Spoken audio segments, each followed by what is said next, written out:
Swayam Prabha. Digital India. Educated India.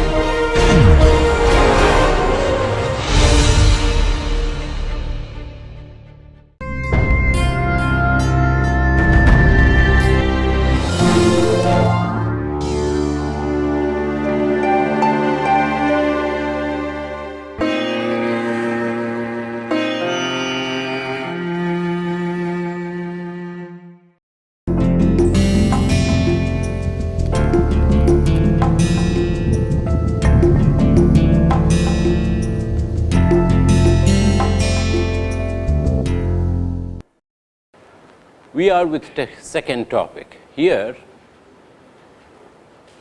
I am going to talk about definitions of money supply first. You heard about a variable M in that first macro course, but it is not very clearly defined what M is and how M changes. So, I am going to go into the details of this M. M changes when you go to another country.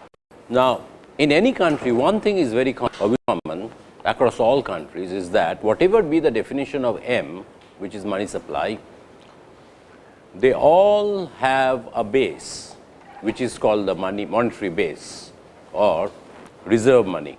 They all have a base called reserve money or monetary base or high powered money, whatever it is called. In the previous class, I gave you the description of monetary base, how it is defined. It has three components. One, currency in circulation, which has two parts, currency with the public, and I define public, plus cash with banks, whatever cash lies. Then you have bankers' deposits with the central bank. In our case, it is the RBI. Why do banks deposit cash? There are a number of reasons. One, the most important reason is we have in India something called CRR, cash reserve ratio. So, when banks at the end of a week says this is the amount of deposit money that has come through various savings account, fixed deposit account, etc., the central bank tells the bank that now count that and leave a percentage of that cash with us. This is called cash reserve ratio. In case your bank mismanages funds, because they give out loans and suppose they create too much of bad loans. And how do they create loans? They create loans out of this deposit money. Government does not give money to create loans. So, banks use the deposit money, your money, my money, to give out loans to somebody else. So, suppose they are bad loans and the money is not returned, then your money and my money is stuck with the bank. I do not get it. So, in order to avoid what is called a bank failure, central banks created this norm after the Great Depression that there will be a CRR. All banks have to listen to that. Commercial banks I am talking about. They are called commercial banks, these banks where you open accounts. There are various kinds of banks. There are commercial banks, there are cooperative banks, there are non-banks. So, I am talking about commercial banks. So, that is one. Second, banks do keep cash with the central bank, because central bank in India like RBI operates a centralized clearing facility. So, I have an account in this bank, but I receive check from bank B, but I deposit in my bank A, and then bank A has to send the check back to bank B for endorsement. The money need to come from there, all sorts of complications. So, centralized clearing facility, like one person sitting there with a giant board with all the bank's accounts. So, it just keeps on debiting and crediting the amounts. His account ke bhaga ke udar and whose account, these are various kinds of things they do. Finally, other deposits. This is not very clear in the literature. Other deposits with the RBI is a very small number I have seen, less than 1%. So, if you plot them, it does not come. They are down on the x-axis, the numbers. Even the absolute numbers, not the percentage, absolute numbers are down there. They do not come properly, but I have to mention them. These other deposits, what I have gathered, are the deposits of various kinds of demand and time deposits that Reserve Bank holds of accounts. Reserve Bank operating as a commercial bank for somebody. Who are the somebody? Reserve Bank does not operate as a commercial bank, the central bank for us. We cannot go and open an account in central bank. in our country. We go to a commercial bank. There may be governments of other countries, our government, and the international organizations like IMF, World Bank, other central banks keeping money. There can be all sorts of things, but that's a very small amount in India. All right. Now, having said that, the connection between this base money and the monetary aggregates, which is the definitions of money, will come a little bit later. But let me define the other money. There are traditionally in India 4 types of monetary aggregates, 4 traditional monetary aggregates. 4 traditional monetary aggregates. Why are they aggregates? Because it's a sum total of items. 4 traditional monetary aggregates. One is famous, called M1. M1. M1 has another name also. It's called narrow money. That means its definition is narrow. Narrow in the sense there are only a few items in M1. What are the items? There are 3 items again. Currency with the public,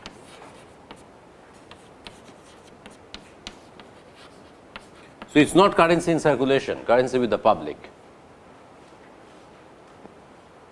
not currency in circulation, currency with the public, plus demand deposits with the banks,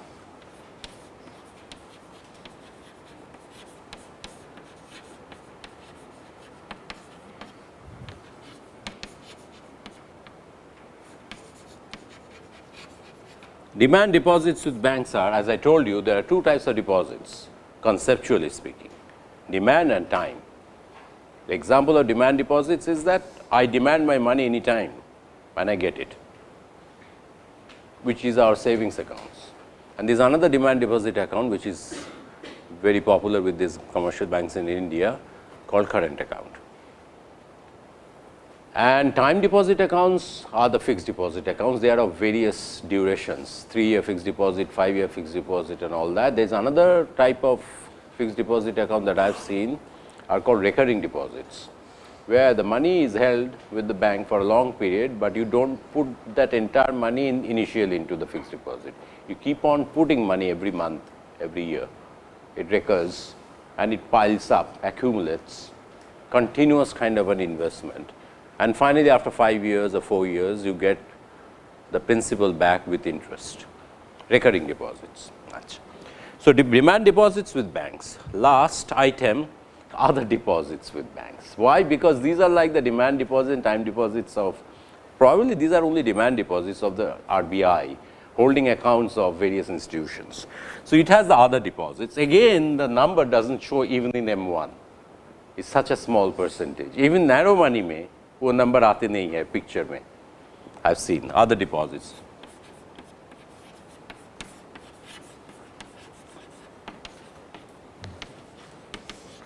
With RBI. Now, this is the narrow money. Nothing to be explained, public, etc. The words I have explained already to you. What I would do is, I will jump not M2 first, M1 के बाद M2 आना चाहिए, not M2, but I will go to the most important money in India. In US, it may be very different. There are various others. They have M1, M1A, M2, M2A, various aggregates they have, I have seen in literature, in journal articles, etc. But in our country, these are the ones. I will go into M3. I will skip M2. I will tell you what M2 is, very simple. I will go to M3. Now, this is the most important money in India. It's called the broad money, the definition which is mostly used. Broad money is equal to M1, whatever M1 has been, M1 plus time deposits with banks.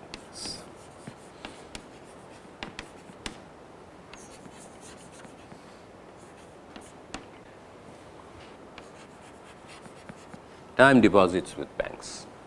This is M3. This is the most important money in India, that is most popular. Now, this also is known as broad money. Another word is that money stock. Often this is, I've seen this is used, not often, I've seen this used, money stock. Achha. Now, I come to M2 and M3, M2 and M4, which is something which we don't use much. What M2 does is that it brings into the picture beside M1 the savings deposits, the demand deposits with post offices. So, it is M1 plus demand deposits with post offices. Post office has a bank called Post Office Savings Bank or something it's called.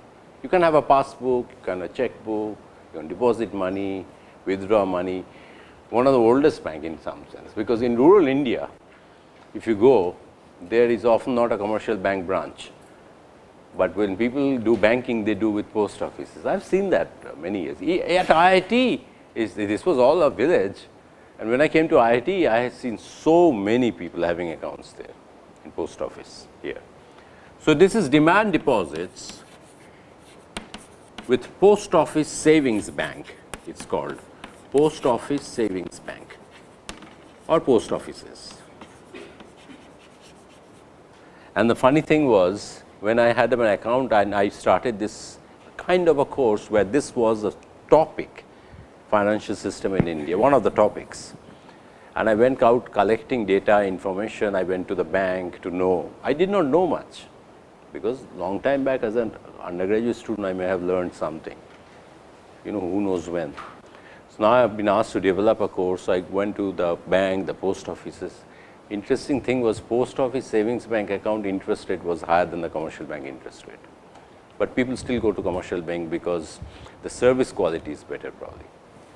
Savings interest rate was higher. It's very interesting. Achha. So, with Post Office Savings Bank, M2. Now, M4 is nothing but M3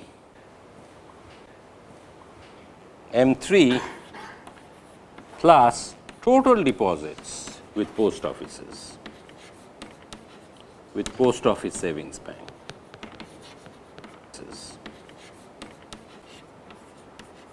They call savings bank anyway. They deal with a lot of savings of the country. They have also something called saving certificates which they sell. Post offices just don't do this, what you call that what is called? Philatelic counters. They have stamps and envelopes, no registrations and all that. Sweet Post. They do a lot of financial transactions. They are the main agency of government saving certificates. Post office, only agency in fact. National Saving Certificate, Kishan Bikash Patro, Indira Bikash Patro, National Saving Certificate number 8. They have developed over the years. They do deal with a lot of savings, small savings is called. Small savings, individuals have 100 rupees savings, 1000 rupees savings, 2000 rupees savings, can buy a saving certificate. Small savings for a long time. Post offices are an important source of revenue for the government. They deal with a lot of, just not the accounts, banks. The other part is that saving certificates and stuff they deal with. So, when you start earning, I mean, when you will become a salaried person, then you would learn more about these things, because they offer tax breaks. Government offer tax breaks to income earners. If you buy saving certificates, then you get a exemption from some amount of taxes, 20% or something, I don't know. Post office, so total deposits with, and I looked at the numbers, they don't change much. So, when I will show you numbers, I will have slides here.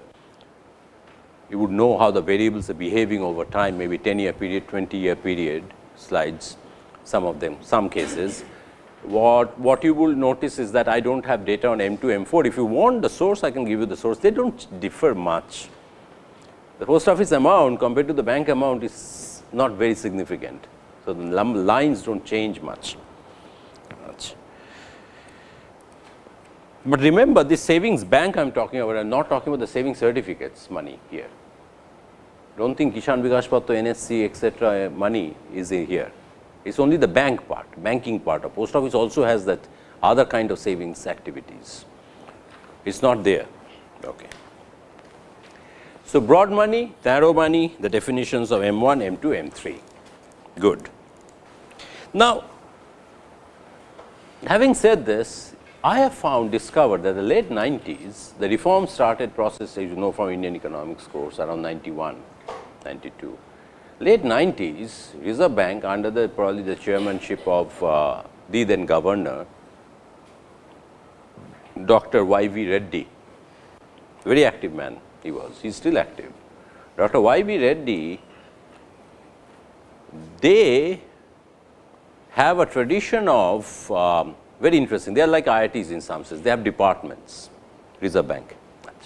Like we have Department of Mechanical Engineering, Department of Electrical Engineering, Department of Human Resources, Social Science, they have also Banking Department, Issue Department, vagara vagara hai sab. And also they have a convention of forming what is known as a working group, that is eminent scholars they may invite to be part of it under the chairmanship of some big person, RBI people are there, they form working group to study a very specific issue which has come to light and is an important one. So, they do a research work, then they suggest recommendations. It is like various institutions in India has various ways and names associated with this kind of committees. In Parliament, I heard about something called standing committees, on TV I hear. In RBI, they have something called working group.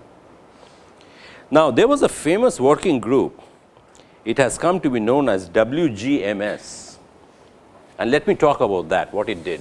RBI working group, a report, RBI report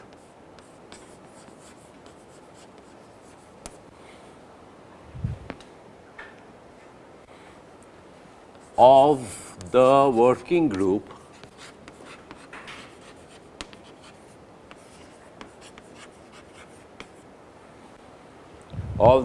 group on money supply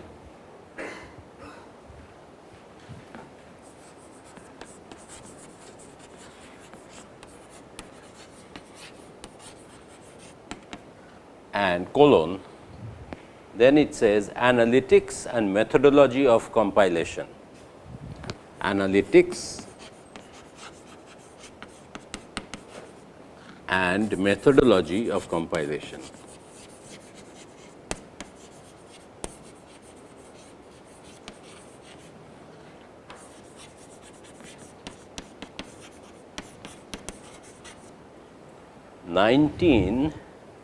June 1998, there is a date, June, the report came out, 1998, late 90s, I was talking about the late 90s it came, June 1998.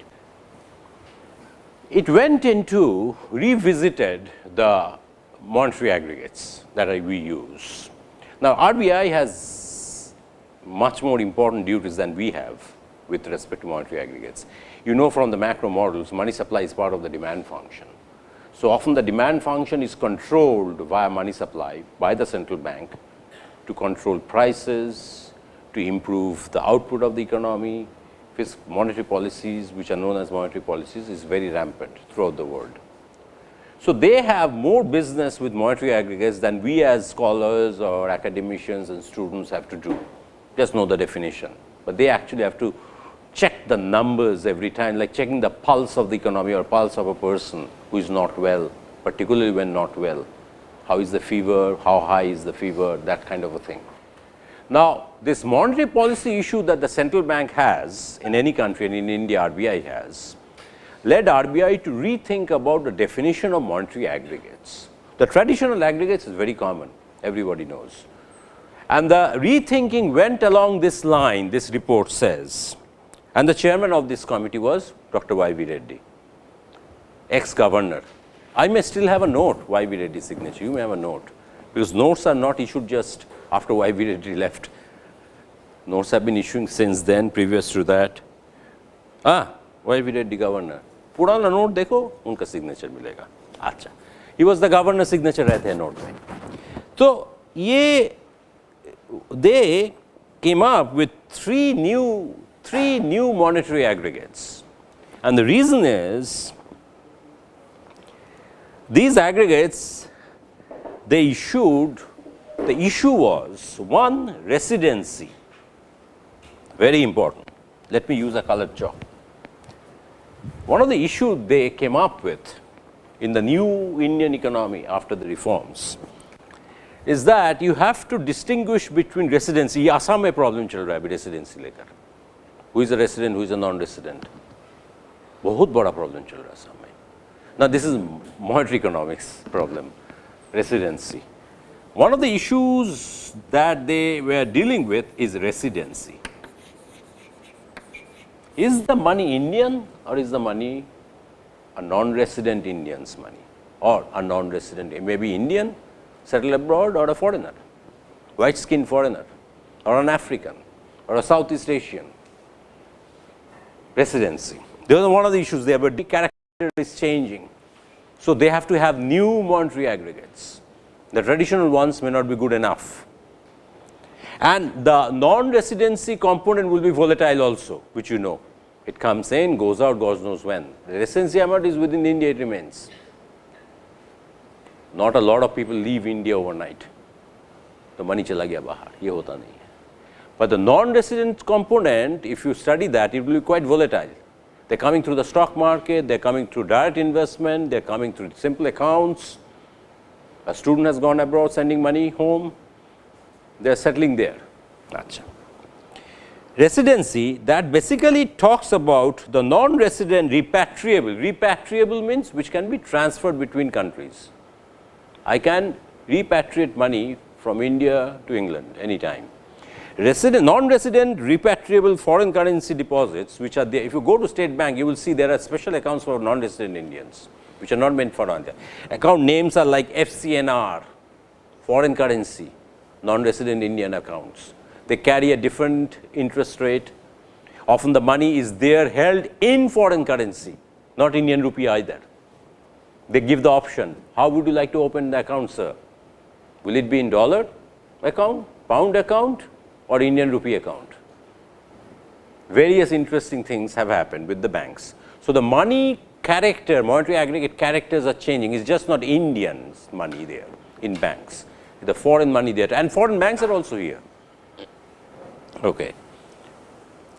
So things like that, and then the India government, certain bonds where the transactions were in foreign currency, etc., were also there. And the second issue they were dealing with is very interesting. One is the residency issue, they found is an important issue now in the Indian economy. Second one they were dealing with is a distinction between very long term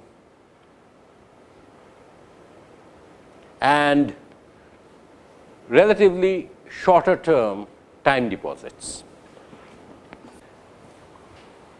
Very long term and relatively short term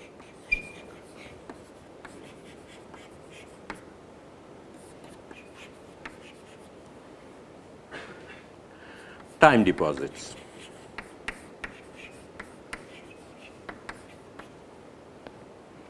Very long term and relatively short term time deposits. Time deposits are long term, at least 1 year. Long term is, if you define it, at least 1 year. Now, there are some time deposits which are 1 year old, 2 year old, and there are time deposits which are 10 year, 15 year. Let's take the case of Provident Fund. I start working here, I am now 24 years nearly completed at the IIT. I have been depositing money in the Contributory Provident Fund. If I had an account in the bank, or this Contributory Provident Fund is kept by the government with these banks, suppose, in fixed deposit accounts or something. This money is not going to be withdrawn even after 5 years, which is the normal length of a maximum fixed deposit. So there are some fixed deposits which are short duration fixed deposits, time deposits, like shorter in relative terms, and also therefore there are in relative terms there are fixed deposits which are very long term. So they are trying to make the distinction. Okay. Having done that, they came up with 3 new monetary aggregates.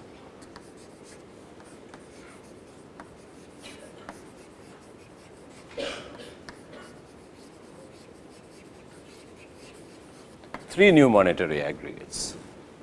And let me see if they, if I can define them. One is called now NM1,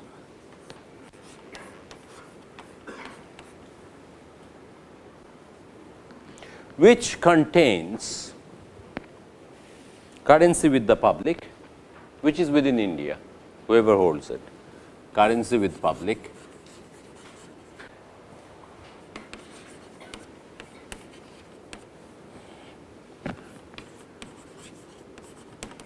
plus demand deposits of residents with banks. This is very interesting. Demand deposits of residents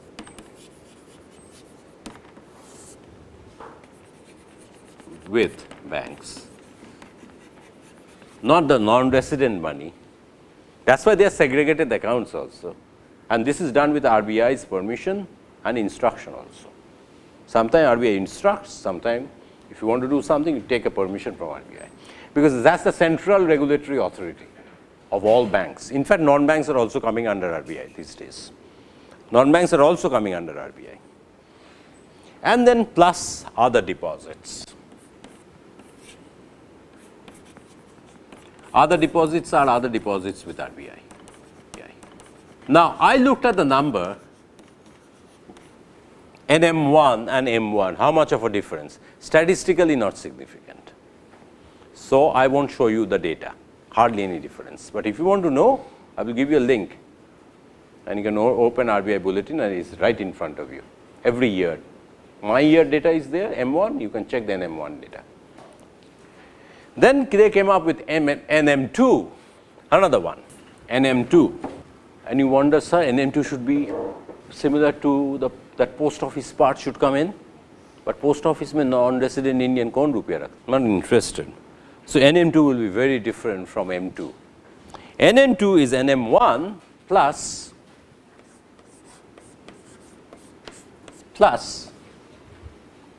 short term time deposits of residents with banks, short term time deposits TD of residents. This is very interesting, with banks, plus, no, not plus, that's it, including and up to the contractual maturity of 1 year. Bracket, including and up to a contractual maturity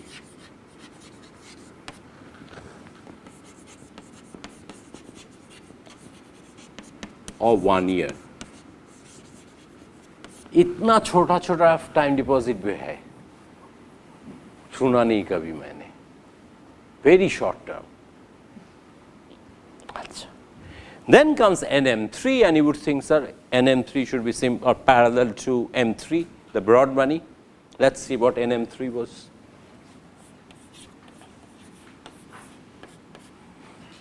NM3 is NM2 plus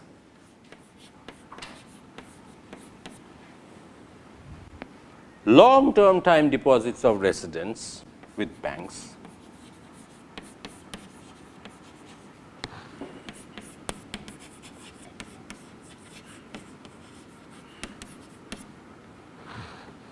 long-term time deposits of residents with banks,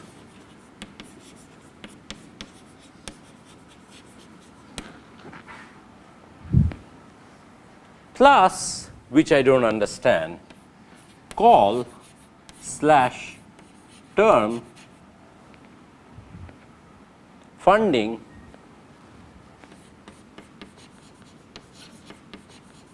from financial institutions.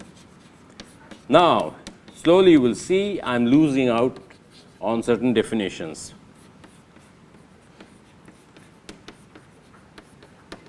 When you say financial institutions and don't specify banks, it can also be non-banks. So IDBI, ICICI, state financial corporations, state industrial development bank, CDB, सब आ जाते हैं इधर. And they're talking about call, which I don't understand, because call money I would explain in the next topic, topic 3, is a very short-term money. Call money is used by banks when they are in need of cash for 24 hours, 2 weeks, something like that. They're short of cash. They can go to the call market and borrow money. All right? They can go to the market and borrow money from another bank or whatever, non-bank, whatever. I will talk about call money. This is what I didn't understand. Why a very short-term thing is there? And it writes call/term funding. Term means long-term funding, loans that banks and non-banks give out. This is very interesting, a little bit confusing for me, because it was going into very short-term maturity of time deposits, long-term maturity of time deposits. Now, suddenly an item, call is also there.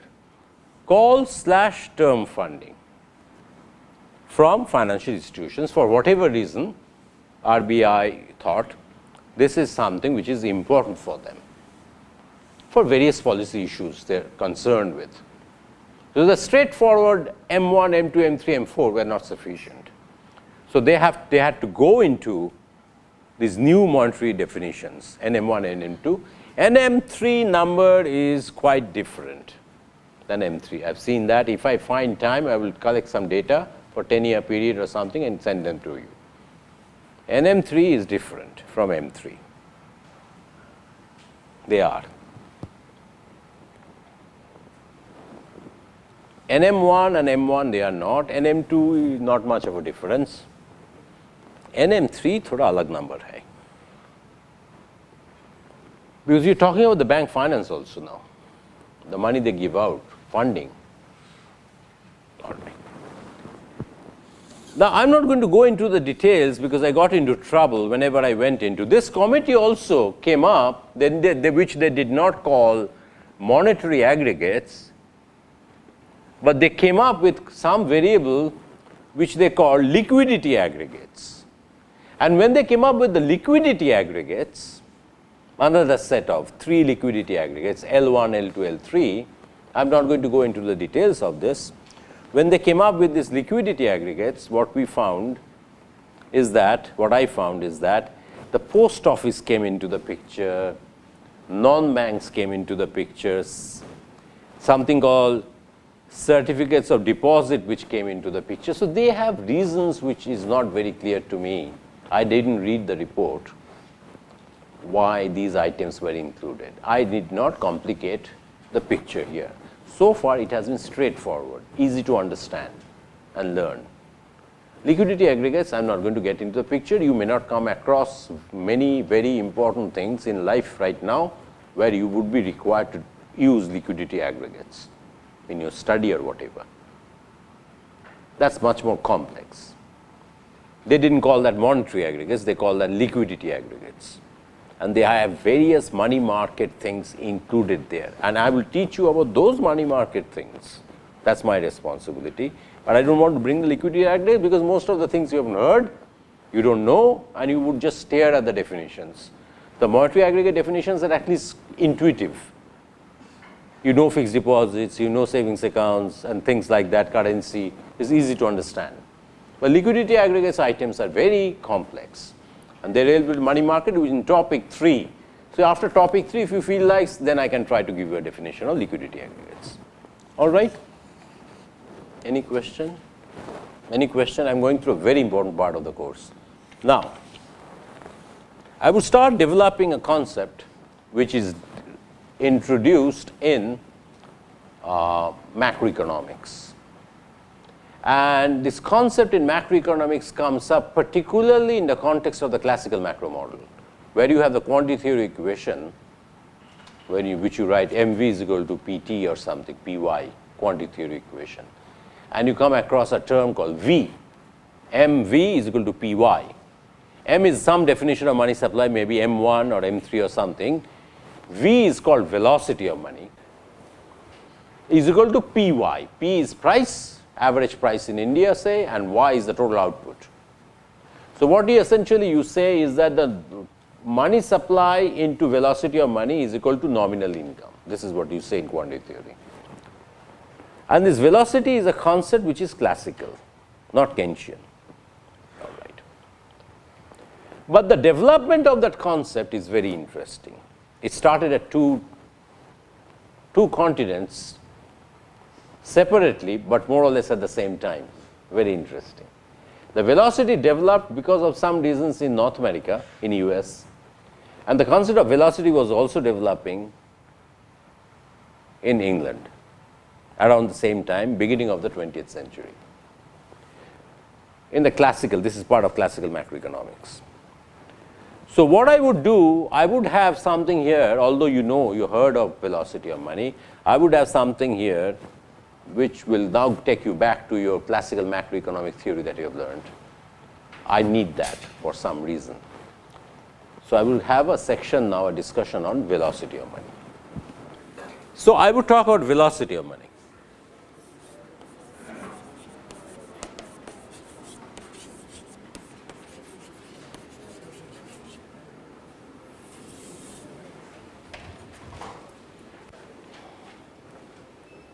So let me talk about the quantity theory of money, which is part of the classical model.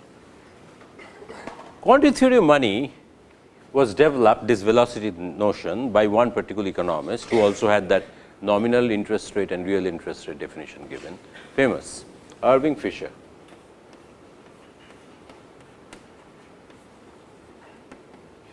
And the quantity theory of money essentially said MV is equal to Py. M is some definition of a monetary aggregate, say M1, M3. V is called velocity of money, Py.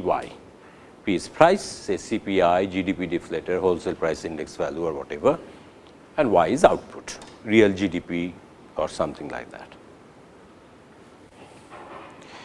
Now, Irving Fisher, the book name is, you may not get the book in the library here, The Purchasing Power of Money, 1911. You are wondering, sir, पागल है 1911 का बात कर रहे हैं अभी 2012 हो गया अभी इधर 100 साल के ऊपर. And it's important because it's still relevant. This is the problem. Certain things are still relevant. In the context of the quantity theory of money, an algebraic expression of the concept can be derived from the Fisher's equation of exchange. What Fisher was interested was not in velocity of money. What Fisher was interested is very different. Fisher was interested that what is the link, connection between money, what we see US dollar, and the total amount that the economy spends on goods and services if I equate that with total income, roughly. If I consider saving somewhere, going into banks and going out as bank expenses or something, into firms, investment. So the total income basically, that is the total expenditure on goods, in some ways. Some are consumer goods and some are capital goods where firms, our savings go to the banks and banks give them out as loans to firms. Firms take them out and spend on some other good called capital goods or investment goods, machines, etc. Factory बना रहा है, हम लोग जाके रेव में मस्ती करते हैं. अच्छा, दोनों अलग goods है, लेकिन the total is kind of the same. Total income is the total spending.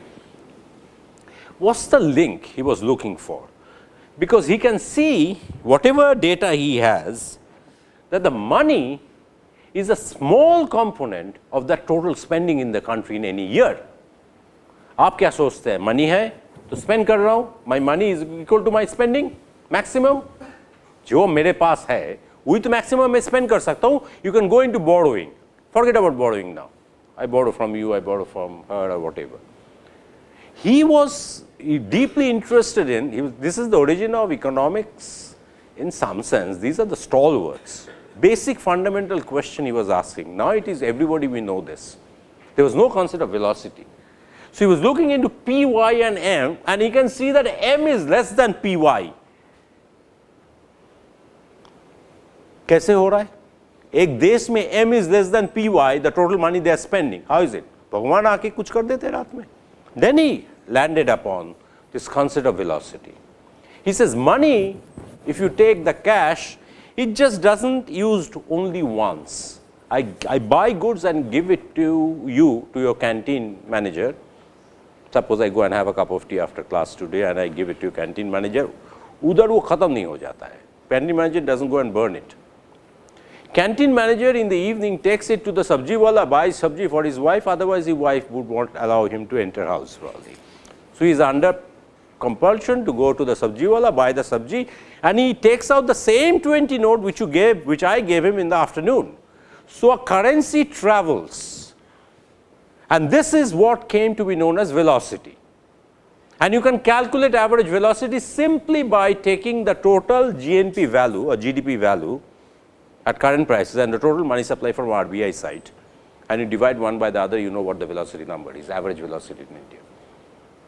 This is how he landed upon the concept of velocity, first time, Irving Fisher, 1911 book. And this equation in Irving Fisher was not known as quantity theory of money. This is a coined term later. This is his equation of exchange, he called. You can write it down. This one he called equation of exchange. What is the equation which determines the exchange of goods and service in the country and its relationship to money supply? And he landed up with the concept of V. And what he found is that, very simple thing, he found that V is equal to Py over M greater than 1. And I hope you know MV, what it is called, money supply into velocity. Money supply is M, but MV क्या कहते हैं? MV is called total effective supply of money. Money supply is M and total effective supply of money is MV. ठीक है?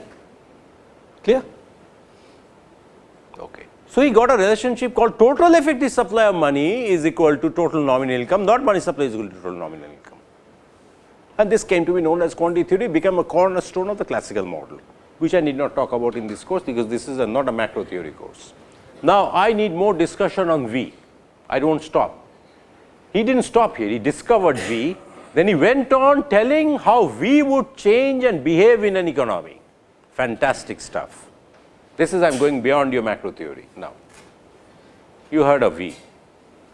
He also elaborated on why V would change and how V would change in any country. V is not permanently a fixed number. It changes. On a yearly basis or something, it's a fixed number you can say, but it does change. So that will be my next part of the discussion.